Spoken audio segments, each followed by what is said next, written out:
नमस्कार, मैं हर्षवर्धन त्रिपाठी। नमस्कार, मैं हूँ राजकिशोर।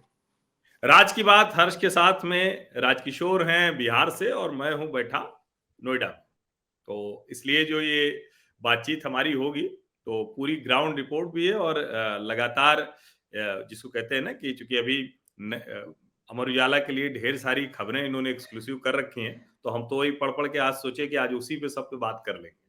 तो कहाँ से शुरू करें मतलब सेकंड फेज़ से शुरू करें या फर्स्ट फेज़ से शुरू करें? नहीं, फर्स्ट फेज से शुरू कर लेते हैं क्योंकि काफ़ी कुछ वहाँ है। लेकिन मैं आप कुछ आगे बढ़े मैं बता दूँ, हर्षवर्धन नोएडा में ज़रूर है लेकिन ये नोएडा मीडिया नहीं है। ये लगातार जो है ट्रैवल करते रहते हैं और नोएडा से ही बैठकर हर जगह की नज़र पूरी रखते हैं। डेली इनके जो है मतलब जब बहुत कम कॉल होते हैं तो 60 से 70 कॉल होते हैं इसलिए, और लोगों के कॉल होते हैं, और बाकी आप जानते हैं हर्षवर्धन की फैन फॉलोइंग पूरे देश में है। जैसे हम फैन हैं तो वैसे आप भी बात करिए, पूछिए, बात करें। जी। लेकिन बिहार का चुनाव अब आपको कैसा दिख रहा है? क्योंकि आप तो मुझे लगता नहीं है कि कोई हिस्सा बचा हुआ है और अभी भी आप वहीं हैं और 11 के बाद ही आप लौटेंगे। तो अब चुनाव कैसा दिख रहा है? जैसे कई बार लोग कहते हैं कि अब चुनाव कैसा दिख रहा है, ये सवाल क्यों है भई अब तो हो गया, 121 सीट पे मतदान भी हो गया। लेकिन जो कुछ देखने को मिला 65% का मतदान, जो जनता है, वो जो मैंने कतारों में खड़े लोगों को देखा, जो मेरे पास भी जो संदेश आ रहे हैं, वो सब कह रहे हैं कि बिहार को पटरी से नहीं उतरने देना चाहते। मतलब पहले जो 2020 में था कि तेजस्वी यादव को लेकर उस तरह की चीजें नहीं दिख रही। लेकिन इस बार जाने क्यों और वो आप थोड़ा उसको समझाइए कि ये क्या हुआ अचानक कि फिर से तेजस्वी के साथ वो जंगल राज, गुंडा राज और प्रधानमंत्री शायद उसको समझ गए। पिछले चुनाव से भी ज्यादा आक्रामक तरीके से वो कट्टा कल्चर की बात कर रहे हैं। वो बार-बार ये कह रहे हैं और कुछ तो गाने वो राष्ट्रीय जनता दल की एक प्रत्याशी, उनके मंच पर एक छोटा-सा बच्चा, वो गा रहा था कि अभी तुम हमको गँवार कह रही हो, जब कट्टा निकालेंगे तो रंगदार कहोगी, ऐसे कुछ तो पीएम ने उसको कहा कि रंगदार नहीं बनना है भाई, डॉक्टर बनना है। तो ये जो दोनों तरफ के एक कहें कि इसको द्वंद बिहार का कह लीजिए या अलग-अलग मतदाता समूह के जो उनका प्रकट करने का तरीका है, तो ये कैसे आपको पहले चरण पे ही पहले बात करते हैं, तो ये जो 121 सीटें रहीं, वो आपको कैसे दिख रही? देखिए हर्षवर्धन, ये चुनाव जितना शांत और जितना मतलब दिखाई पड़ रहा है, एक्चुअली ये बिल्कुल ब्रह्मपुत्र नदी की तरह समझिए इसको, कि ऊपर से करंट नहीं दिखाई पड़ रहा है, अंदर ही अंदर करंट पहुंच जाता है। इसको ऐसे आप समझ सकते हैं, क्योंकि कोई भावनात्मक मुद्दा, कोई वैसा उभार, इस तरीके की बातें इसलिए नहीं है क्योंकि पिछले लंबे समय से नीतीश कुमार यहाँ पर मुख्यमंत्री हैं। ज्यादातर समय वो भारतीय जनता पार्टी के साथ में रहे और कुछ चीजें तो देखिए हुई हैं। आप तमाम देश में तमाम प्रदेशों में जाएंगे तो ये तुलना करेंगे कि भाई यहाँ पर ऐसा हो गया, वहां पर वैसा हो गया, चाहे प्रशांत किशोर हो, चाहे तेजस्वी हो, चाहे राहुल गांधी हो।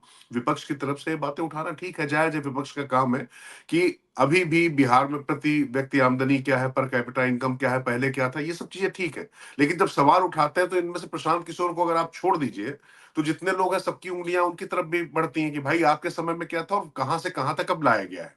तो ये सब मुद्दे हैं यहाँ पर, और खास बात ये है कि पब्लिक इन सब मुद्दों पर जान रही है, बात भी कर रही है। परंतु एक बात मैं कहूं हर्षवर्धन की, ये जो जातीय गोलबंदी है ना, बहुत हद तक कुछ मामलों में लगता है कि हाँ चीजें सरक रही है, लेकिन एंड ऑफ द डे जब वोटिंग का समय आता है तो जो आपकी जातीय अस्मिता होती है, जो आपकी धार्मिक पहचान होती है, वो सिर चढ़कर बोलती है। पूरी तरीके से ये नहीं कह सकते कि इससे लोग विमुक्त हो चुके हैं।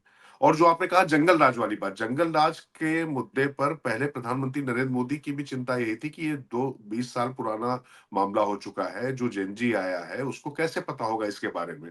लेकिन इसके साथ में उसको याद दिला दिया आरजेडी के कुछ प्रत्याशियों ने, कुछ कार्यकर्ताओं ने। खेसारी लाल यादव का गाना आ गया जो उनके प्रत्याशी हैं, कट्टे अट्टे वाला आ गया था। अब कट्टा कल्चर वो प्रधानमंत्री मोदी के बारे में वो कह रहे हैं, लेकिन सवाल तो ये है कि आपके मंचों से क्या बातें कही जा रही हैं, किस तरीके की चीजें हो रही। मैं आपको ये बताऊं, इस बार आरजेडी ने अपना चुनाव बड़ा लो प्रोफाइल रखा था। वो मैनेजमेंट पे गए, भारतीय जनता पार्टी से सीख लेते हुए उन्होंने मैनेजमेंट पे गए। और एक बड़ी अच्छी बात मुझे कही कांग्रेस के एक वरिष्ठ नेता ने, उन्होंने कहा कि इस बार एक अच्छी बात है कि हमारे प्रत्याशी पैसा पूरा खर्च कर रहे हैं जो उनको पार्टी की तरफ से दिया जाता है, तो इसका मतलब उनकी कुछ संभावना है। बोले महागठबंधन से उनका आशय था, पिछली बार ऐसा नहीं हुआ था। तो चुनाव वो लड़ रहे हैं निश्चित तौर पर। और एक खास बात है स्वतंत्र की, हर सीट का चुनाव अलग अलग हो रहा है। अब जैसे मोकामा है, मोकामा में भूमिहार को कभी कोई यादव वोट दे सकता है, आप सोच नहीं सकते थे। लेकिन अब वहां पर दो बाहुबली थे, अनंत कुमार वर्सेस सूरज भान, तो सूरज भान के साथ में मतलब उनकी पत्नी जो है वीणा देवी, उनके वीणा देवी। साथ में वहां का यादव जा रहा है। तो यादव और मुस्लिम बहुत इंटैक्ट दिखाई पड़ रहा है। और खास बात यह कि मुस्लिम महिलाएं जो नीतीश को अच्छा खासा वोट देती चली आ रही थी, ऐसा नहीं है, कुछ हिस्सा मिलेगा, पर उनके दिमाग में एक बात है, घर कर गई है कि नीतीश को तो मुख्यमंत्री बनना नहीं है, तो हम वोट हम्म। क्यों दें। उनके प्रति हाँ, एक ये ये बस बस बस ये आपने जहां पर ले आए यहाँ मैं रोकता हूँ, हम्म, क्योंकि मैं बड़ा कभी कभी आश्चर्य में पड़ता हूँ कि ये जो हमारी आपकी वाली बिरादरी है, ये जो पत्रकारों की, विश्लेषकों की, तो पता नहीं ये लोग, मैं ही मानता हूँ ठीक है हमारे विचार हो सकते हैं, उस हिसाब से हम किसी न किसी के पक्ष में खड़े दिखेंगे, किसी के विपक्ष में, लेकिन किसी के लिए एकदम कैंपेन मोड में आ जाएं, जैसे उदाहरण के लिए एक बड़ा वर्ग अचानक जागा, जिसको नीतीश कुमार असहाय दिख रहे थे, जिसको अशक्त दिख रहे थे, जिसको मानसिक तौर पर खराब स्थिति में दिख रहे थे, जिसको स्वास्थ्य उनका उठने बैठने लगे, वो अचानक नीतीश कुमार से बड़ी सहानुभूति कर रहा है और वो कहने लगा है कि देखिए भारतीय जनता पार्टी तो अब उनको मुख्यमंत्री बनाएगी नहीं, और जो जनता दल यूनाइटेड के लोग हैं वो कमल पर वोट नहीं डालेंगे, कमल वाले तीर पर नहीं डालेंगे, जो लोक जनशक्ति पार्टी रामविलास है उसके लोग नहीं देंगे, जेडीयू के लोग, तो कुल मिलाकर वो ये कह रहे हैं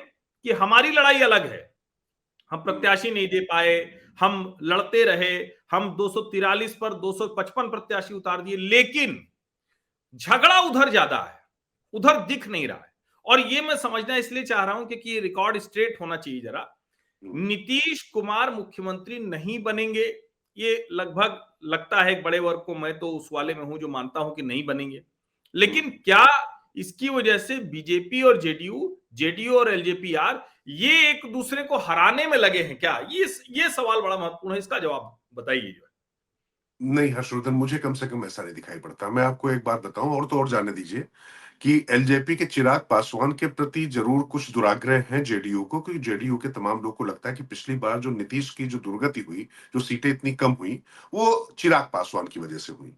लेकिन अभी उनको एक बात समझ में आ रही, जेडीयू हो चाहे चाहे एलजेपी हो चाहे भारतीय जनता पार्टी हो, भारतीय जनता पार्टी ने एक काम अच्छा किया है कि इस पूरे कैंपेन की कमान अगर अपने हाथ में लेकर रखी, तो इसमें सुनिश्चित किया कि किसी भी प्रत्याशी के प्रति कहीं पैसा कम ना हो। मैं जैसे आपको एक छोटी सी बात बताऊं, कल रक्षा मंत्री राजनाथ सिंह एक सीट में गए। अब ये करकाटा काराकट आप जानते हैं, पवन सिंह वाला जो पूरा इलाका है। हाँ, अब हाँ, हाँ। ये सीट जेडीयू की है, खाते में गई है। अब वहां पर जो है वो महाबली सिंह जो है कुशवाहा समुदाय से आते हैं। मैं सिर्फ एक उदाहरण के लिए आपको बता रहा हूं। अब हम्म। महाबली सिंह के लिए देश का रक्षा मंत्री जेडीयू का के प्रत्याशी ले गया। क्यों गया पता है आपको? वहां पर चूंकि बहुत अच्छी खासी संख्या में न सिर्फ राजपूत हैं बल्कि ब्राह्मण भी हैं। हम्म। और जो कुशवाहा समुदाय से जो वो महाबली सिंह आते हैं, उनके प्रति कोई बहुत अच्छा भाव नहीं रहता। लेकिन भारतीय जनता पार्टी का कार्यकर्ता है, वहां पर नेता है, व्यापार मंडल का बड़ा, उनका कोई कॉलेज है, वीर कुंवर सिंह कॉलेज है, उससे पूरा जेडीयू के प्रत्याशी का कार्यालय चल रहा है। वो वहां पर जो वुड बी विधायक या जो लड़ने वाले विधायक जो हैं, वो वहां पर पूरा अपना कार्यालय चला रहे हैं, और राजनाथ सिंह उनके लिए एक छोटी सी जनसभा संबोधित करने गए। ये उदाहरण है। अब आप जरा सोचिए कि किस तरीके से चुनाव एनडीए में लड़ा जा रहा है। देवेंद्र फडणवीस लगातार लोक जनशक्ति पार्टी एलजेपी के नेताओं के साथ में, चिराग पासवान के साथ जगह जगह घूमे हैं और विकास का चेहरा, युवा चेहरा, ये सारी बातें जताने बताने की कोशिश की। मैंने फिर आपसे पहले भी कहा था कि पूरा चुनाव जो है एनडीए लड़ रहा है, बीजेपी, जेडीयू, एलजेपी या आरएल हम नहीं लड़ रहा है। ये सुनिश्चित करने की जो कोशिश की गई थी वो निश्चित तौर पर की। अब स्टार प्रचारक नरेंद्र मोदी उनके पास है तो है, अमित शाह उनके पास है तो है, देवेंद्र फडणवीस है तो है, राजनाथ सिंह है, योगी आदित्यनाथ है तो है। लेकिन इसके बाद भी उनको ये पता है कि व्यक्तिगत जो क्षेत्र के समीकरण है उनको कैसे करना, क्योंकि अब काराकट सीट पे पवन सिंह की पत्नी ज्योति सिंह बागी होकर लड़ गई हैं। तो वो जगह रो रही है, तो राजपूत वोट कहीं पूरा न चला जाए, क्योंकि महाबली सिंह पूरी तरीके से उस तरफ नहीं जा रहे। मैं एक उदाहरण बता रहा हूं। तो आपने अपने हम्म। सबसे बड़े नेता को, जो आपका सबसे बड़ा चेहरा है, वहां पर उतार दिया। ये है हम्म। मैनेजमेंट, ये है। अब मुझे लगता है कि इसके बाद भी ऐसा लगता है कि एनडीए में सब कुछ ठीक नहीं है, तो फिर मतलब मैं कुछ कह नहीं सकता। ऐसे विश्लेषण पर मैं क्या टिप्पणी करूं हर्षवर्धन? मतलब ये ये तो बहुत स्वाभाविक अच्छा। रूप से हाँ, ये बहुत अच्छा आपने बताया, और ये बात हम लोग लगातार कह रहे थे, मतलब मैं तो इसको यूं भी कह रहा था और कहता हूं कि मुझे तो नहीं ध्यान में आ रहा है कि किसी कोएलिशन ने आज तक ऐसा चुनाव लड़ा हो। भाजपा भी बहुत से सहयोगियों के साथ चुनाव लड़ती है, लेकिन सब अलग अलग लड़ते हैं। इस बार शुरुआत से ही Janata Dal United, LJPR, RLM, हम इन सब को भारतीय जनता पार्टी ड्राइव करती दिखी। सिर्फ ड्राइव करती नहीं दिखी, जब नीतीश कुमार और मोदी का पोस्टर एक साथ जनता दल यू के कार्यालय में लगा था, जब चुनाव प्रचार की शुरुआत हुई थी, तब बड़ी आलोचना हुई। लेकिन वो भी यूं दिख रहा था, और बाद में भाजपा के भी कार्यालय में नीतीश कुमार लगे, तो इतना यूनाइटेड कैंपेन आज तक नहीं दिखी। ये ठीक आप कह रहे हैं। और यहां तक कि मैं एक चीज और मुझे याद में आती है कि जब प्रत्याशियों की घोषणा हुई, उपेंद्र कुशवाहा नाराज होकर यहां आ गए थे, अमित शाह से मिलके गए, तो अमित शाह तो पता नहीं कौन सी गोली सुंघा देते हैं कि सब उसके बाद प्रसन्न होकर चले जाते हैं। कुछ लोग कहते हैं डरा धमका देते हैं, कुछ लोग कहते हैं इतना ज्यादा प्रेम कर देते हैं कि लोग उसके बाद वो मान ही जाते हैं। लेकिन वो मान गए।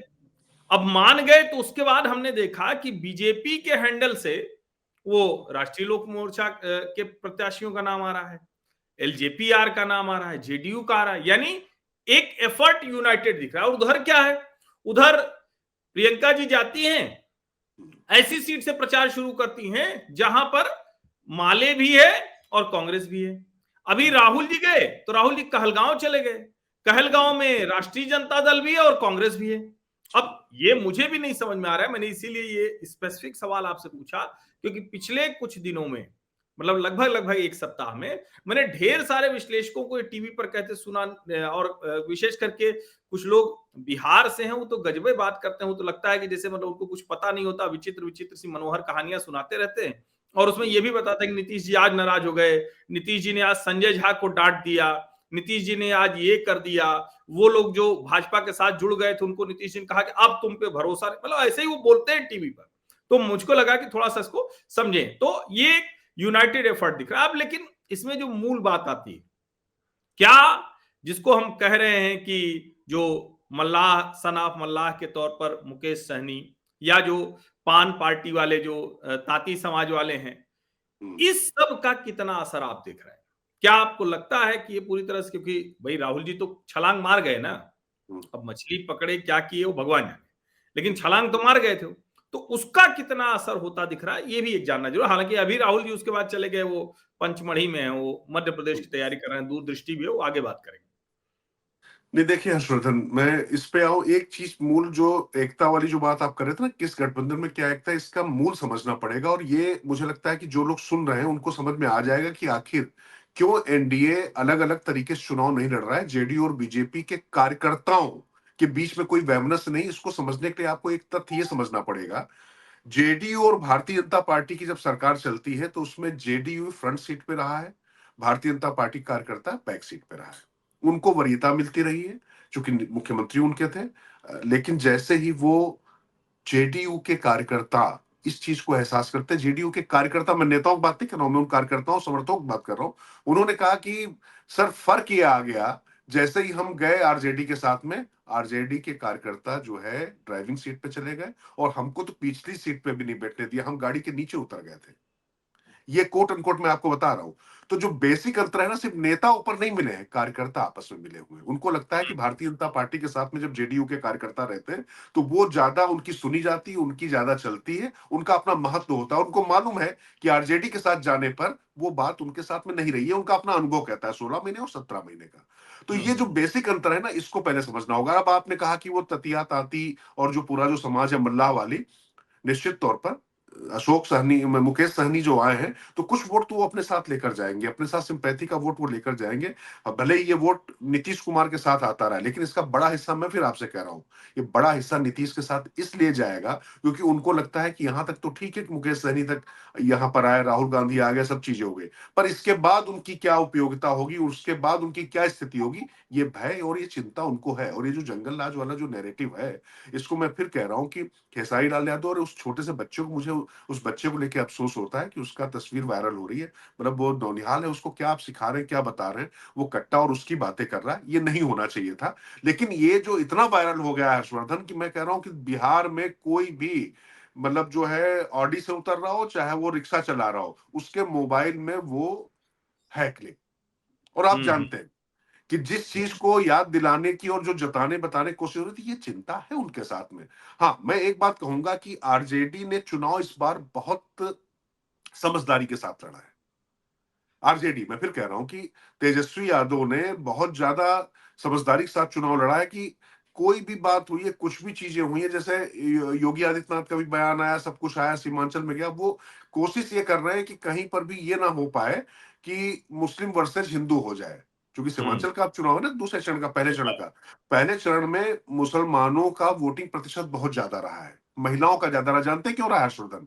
हम्म। उनके दिमाग में ये भर दिया गया है कि अगर आप वोट नहीं देंगे तो एसआईआर में अगली बार आपका वोट कट जाएगा। वोट कट हम्म। जाएगा तो आपको जो सुविधाएं मिलती हैं, जो पैसा मिलता है, जो सिलेंडर मिल रहा है, जो तमाम योजनाएं मिल रही हैं, उनसे आप महरूम रह जाएंगे, आपकी नागरिकता जा सकती है। तो ये जो हम्म। आपने कहा ना कि ये जो सो कॉल्ड, मतलब मैं क्या कहूं तमाम पत्रकारों को, और एक तो बड़ी समस्या है कि जो बिहार से गए हुए सो कॉल्ड पत्रकार हैं, जो नोएडा वाले पत्रकार हो गए हैं, उनको ऐसा लगने लगा है कि वो बिहार को जानते हैं, बिहार के बारे में बात करने का हक उनका ही है और कोई बात नहीं कर सकता। जबकि ईमानदारी की बात है कि वो जड़ों से कटे हुए हैं, वो कहीं ना कहीं पूरी तरीके से एक जो मतलब वैचारिक अधिष्ठान भी नहीं है, एक कहीं से हवा चलती है, उस ब्लोअर के माध्यम से उनके विचार इधर उधर डाइवर्ट होते हैं और ये नैरेटिव बनाने की कोशिश की जा रही है कि एनडीए में सब कुछ खराब है और महागठबंधन में सब कुछ ठीक है, जबकि है उल्टा। हम्म। महागठबंधन में कम से कम दिखाई जो शुरू में हुआ है, जो आपस में दिल नहीं मिल पाया दल मिलने के बाद, वो अलग बात है कि बाद में चुनाव ठीक से लड़ रहे हैं, इसमें मुझे कोई कहने में संशय नहीं है। 8-9 सीटों की बात अगर आप छोड़ दें तो सब जगह कोशिश वो लोग कर रहे हैं। परंतु इसके बाद भी ये जो बात है कि एनडीए के सारे लोग मिलकर लड़ रहे हैं चुनाव, ये तो सच्चाई है। और चिराग पासवान को भी जेडीयू के कार्यकर्ता हराने के लिए लगे हैं, मुझे कम से कम ऐसा नहीं लगता। हाँ, तमाम मिथक जरूर टूट रहे हैं कि जैसे भूमियारों ने कभी यादवों को वोट नहीं दिया, यादवों ने कभी भूमियारों को वोट नहीं दिया। तो ये सब कुछ ऐसे समीकरण है। परंतु एक चीज और है कि जो अपर कास्ट पूरी तरीके से नाराज दिखाई पड़ रही थी नीतीश कुमार के तमाम शासन और तमाम चीजों से, वो एक बार फिर हम्म। से एनडीए के साथ में आती दिखाई पड़ती है। 1-2 सीटों का अपवाद छोड़ दीजिए। और ईबीसी में फिर आपसे कह रहा हूं, और महिला, ये 10,000 वाला जो मामला है, कोई कुछ भी कह ले, मैं मुस्लिम महिलाओं की बात नहीं कर रहा हूं। मुस्लिम महिलाओं के दिमाग में बात बैठाई गई है कि नहीं, नीतीश कुमार मुख्यमंत्री नहीं बनेंगे, इसलिए आप अपना वोट खराब मत करिए। तो वो वोट डालने निकल भी रही है अपनी मतलब इसके लिए कि उनको सुविधाएं मिलती रहे, इसलिए नहीं कि किसी को हटाना या किसी को करना है। तो इस तरीके से पूरी हवा चलाएगी। जो आप कह रहे हैं ना कि ऐसा नहीं कि वो कोई अज्ञानता में कह रहे हैं, वो एक सुविचारित डिजाइन है।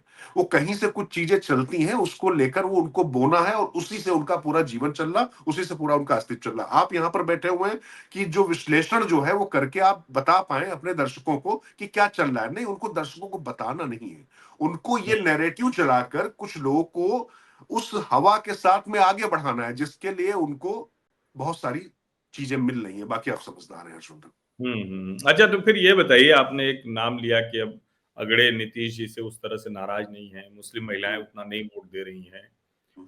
प्रशांत किशोर फिर किसका वोट ले जा रहे हैं? मुसलमान, अगड़ा, पिछड़ा, और या किसी का नहीं ले जा रहे हैं? उनका जो मतलब मैं ये मानता हूं, जैसे एक चीज मैं लगातार कह रहा हूं कि भाई उस आदमी ने पैसे कमाए और अपने पैसे कमा कर अगर उसने लगाया है, भाई अगर उसको कंसल्टेंसी का कोई करोड़ों में दे रहा है और आपको नहीं दे रहा है, तो ये तो उसकी काबिलियत है। और अगर अपनी उस काबिलियत से कमाए पैसे को चुनाव में लगा रहा है, तो ये तो अच्छी बात है ना भाई। ठीक है, चुनाव महंगा कर दिया, बहुत पैसे लगाए हैं, सब ठीक है, लेकिन कमा के पैसा कौन लगाता है? और अगर उसने लगाया 100 करोड़, 200 करोड़ दे दिया, तो फिर ये बड़ी बात, तो वो विषय नहीं होना चाहिए। लेकिन मूल जो बात है कि क्या जो मोमेंटम क्रिएट हुआ था, जो एक बढ़िया लग रहा था कि बहुत जबरदस्त चुनाव है, कई सर्वे में तो मैंने देखा कि वो दूसरे नंबर पर मुख्यमंत्री के दावेदार के तौर पर दिखने लगे, हालांकि वो पहले दिन से मुझे उसका कोई आधार नहीं दिखता था। लेकिन क्या कुछ बचा है? पहला चरण हो गया, वो चुनाव नहीं लड़े, तो मैं तो यही मानता हूं चुनाव जिस दिन उनका नहीं लड़ेंगे उसी दिन उनका कैंपेन नीचे चला गया। तो फिर किस वर्ग में वो अपील कर रहे हैं? दूसरा चरण उनके लिए कुछ बचा है? सीमांचल कुछ बचा है या नहीं बचा है?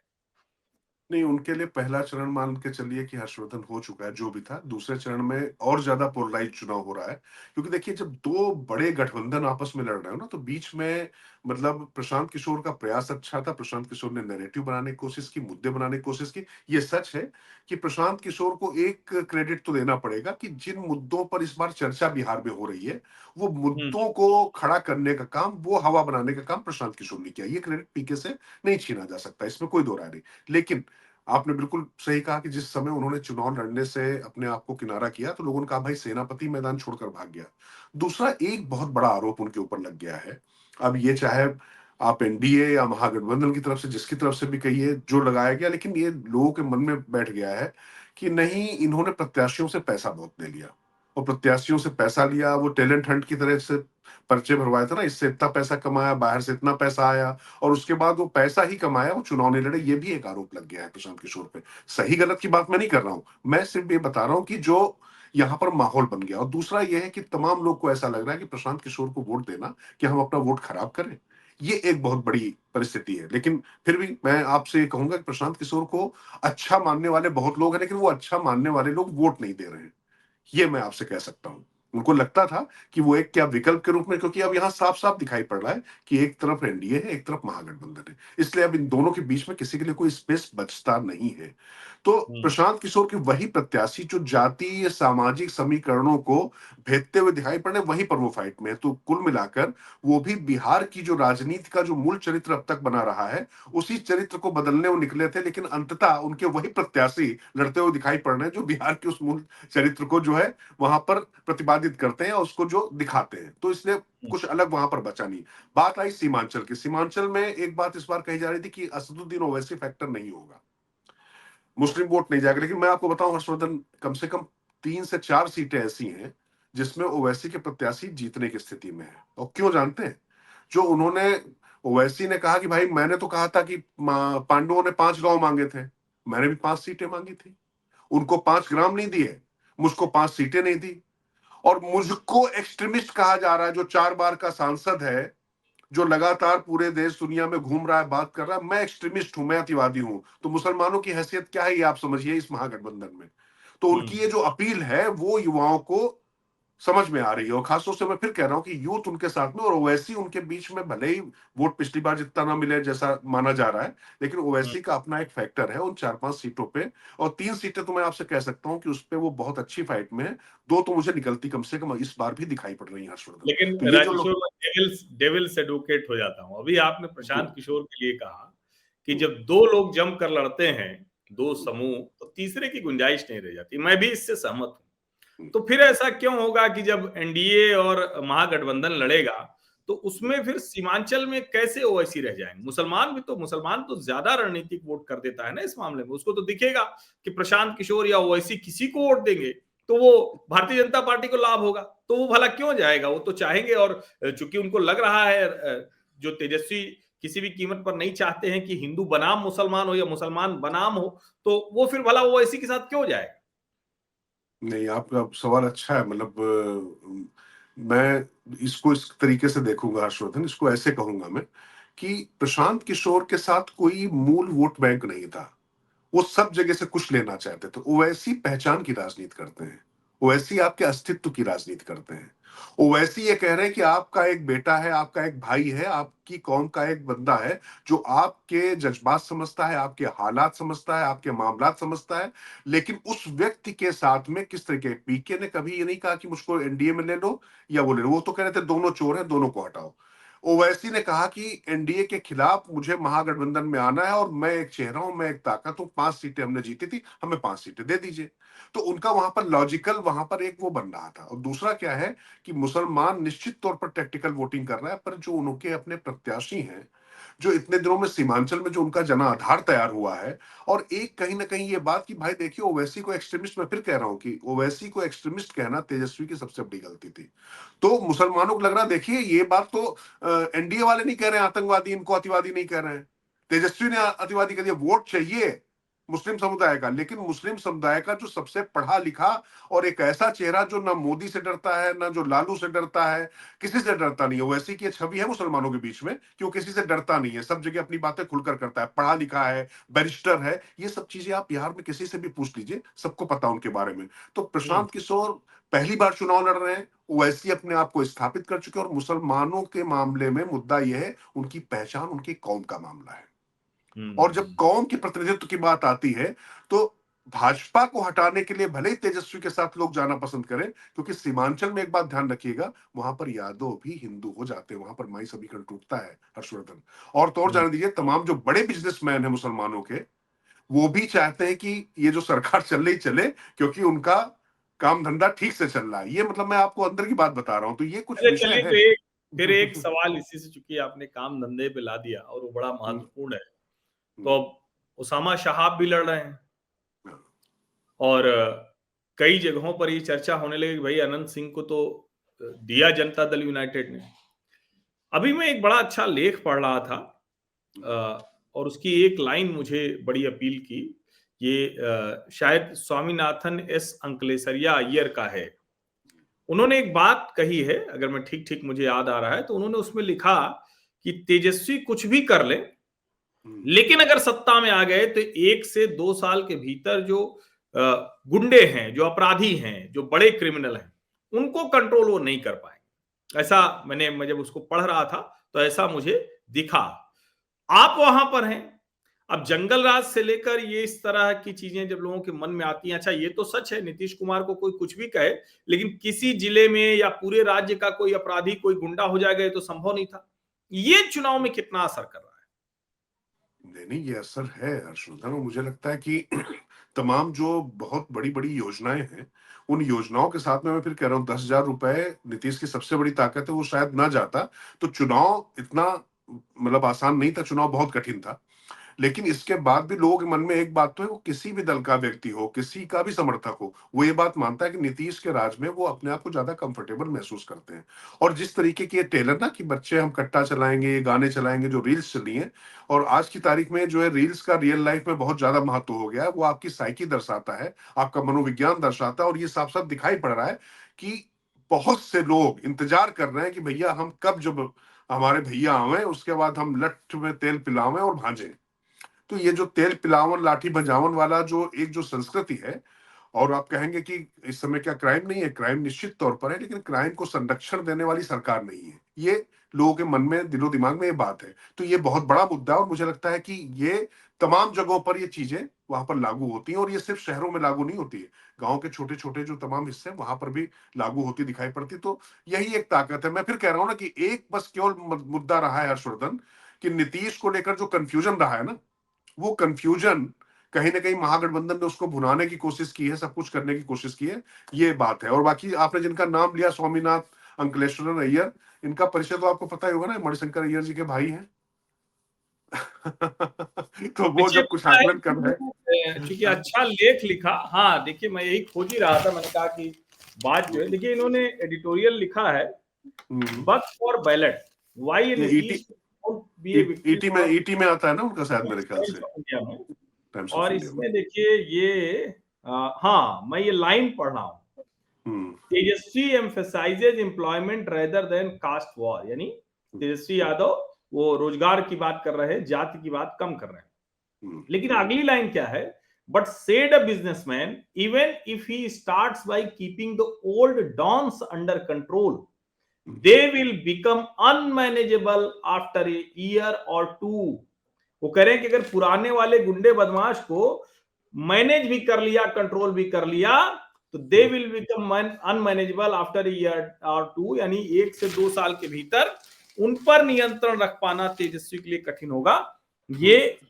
स्वामीनाथन कह रहे हैं। तो ये बात तो मतलब जो पीएम जिसको कहते हैं ना कि कट्टा, और जिस तरह की बात कर रहे हैं, तो रिलेट होती हुई दिखती है।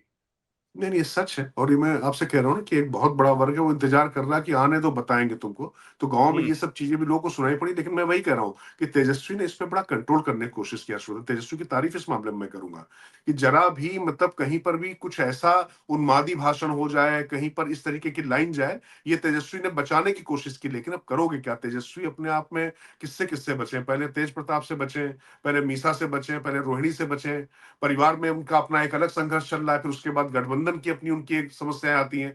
तो ये कहना और नौकरियों का वादा करना, दावा करना, युवाओं के बीच में एक कल्ट बनने की कोशिश करना अलग बात है। लेकिन ये लोगों को पता है कि आरजेडी के नेतृत्व में अगर सरकार आएगी, चूंकि हुआ क्या है कि 16 और 17 महीने में लोग थोड़ा थोड़ा ट्रेलर देख चुके हैं, वो कहीं ना हम्म। कहीं उभार आता ही है। तो वो उभार से अभी चीजें बच नहीं पा रही। तो मुझे लगता है कि ये लोगों को समझ में आ रही हैं चीजें।